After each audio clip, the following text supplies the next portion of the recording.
to devote more of my time to core parts of our business.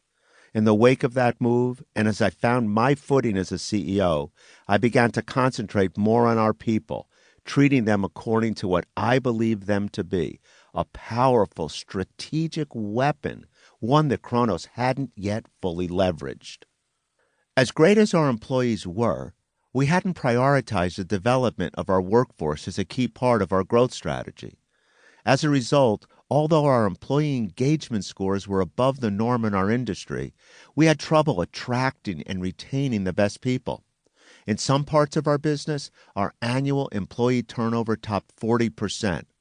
Although people seemed to like working at Kronos, and although we had a number of longtime employees didn't love Kronos, and they didn't see our organization as a unique and extraordinary place to build a career. That's what we changed, and it's what this book is about. As a new CEO, I felt that we couldn't continue to create great products or deliver great services without attracting and retaining great people. But that in turn would require us to become a better place to work, giving our employees more of what they wanted to be out of an employer. We needed to revamp and expand our human resources function, which at the time lacked foundational processes and technology, not to mention a strong focus and understanding of best practices. Little by little, we would have to work on our culture, making it more caring, trusting, transparent, collaborative, and innovative. How would we pull this off? I didn't have all the answers. In fact, I had very few of them.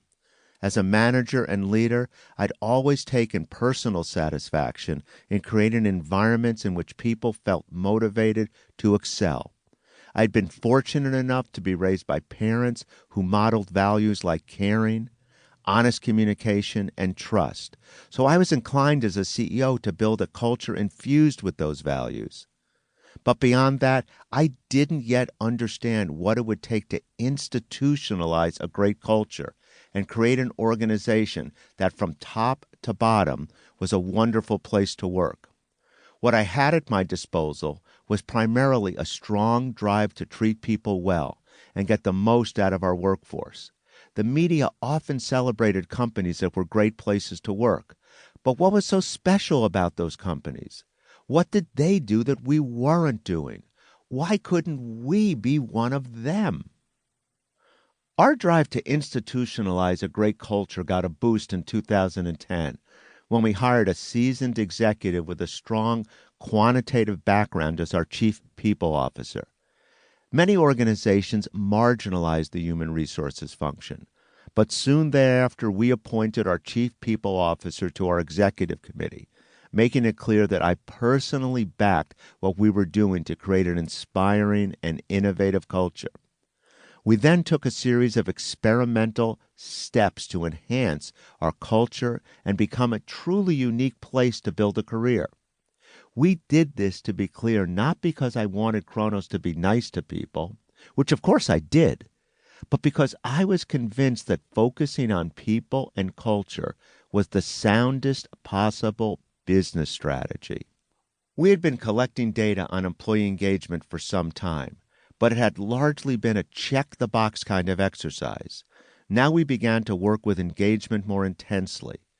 We performed a quantitative and qualitative analysis of the main drivers of engagement, identifying development and innovation as the biggest factors.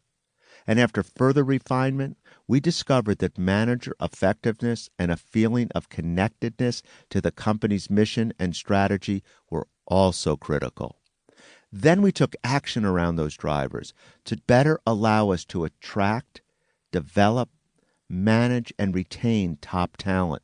We rolled out a slew of new programs, processes, and benefits that our people wanted, branding them so our employees around the world understood and valued them. We defined and branded our culture itself, calling it WorkInspired, and linking it to 3 core competencies: character, competence, and collaboration. We've since tied these competencies to our business strategy, leadership, performance goals, competency assessments, selection practices, reward and recognition programs.